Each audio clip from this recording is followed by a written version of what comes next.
Father Ripperger, is yoga a portal to demonic obsession, possession? It is.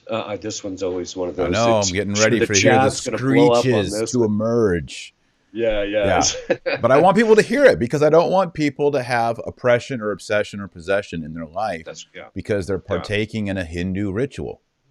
That's exactly it.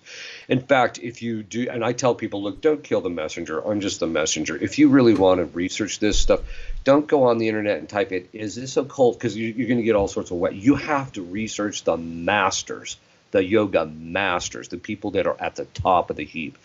And every single one of them will say that the positions and motion and stretching that is done in yoga, each one of them is a representation of a specific Eastern deity, which is AKA a demon, right? Because all the gods of the Gentiles are demons.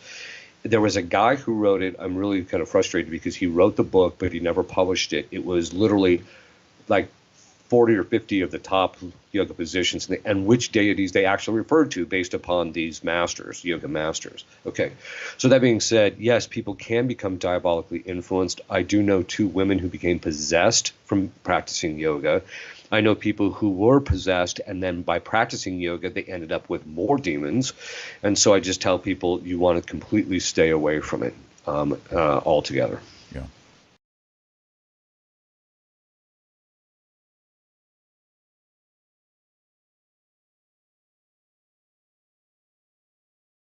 With regard to yoga, that should not be practiced because yoga, by definition, the bodily positions and postures are an act of worship of Hindu gods. First and foremost, the Kundalini spirit, which is a serpent spirit within Hinduism, which they believe lives in the spine. Yoga itself is a practice to channel the energy of the Kundalini spirit. That should not be practiced by Christians. It's incompatible with Christianity. If you want to do stretches that have nothing to do with yoga or its postures. So energy crystals, right? New Age crystals. Yeah, you should never. It's relaxing to have those. You should not have those.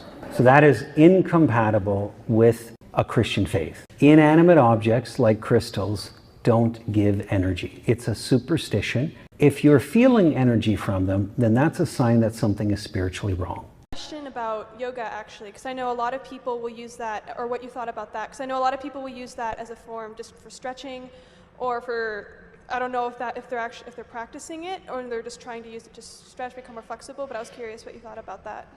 Practice of yoga, the church does caution against that. You know, the word yoga is associated with yoke, so what is one yoking themselves to? And the church says that oftentimes, for the majority of people, they may not be able to separate the physical exercise from the prayers that are associated, the spirituality that's associated with it. Because even the different postures within yoga are different prayer postures for the different deities within Hinduism. So the danger would be maybe somebody begins simply for the physical benefit, but then they may get intrigued by the spirituality that's tied to it. So if one needs to exercise, I think there's a lot of other good ways to do that rather than adopting a spiritual practice that really doesn't have any Christian roots to it.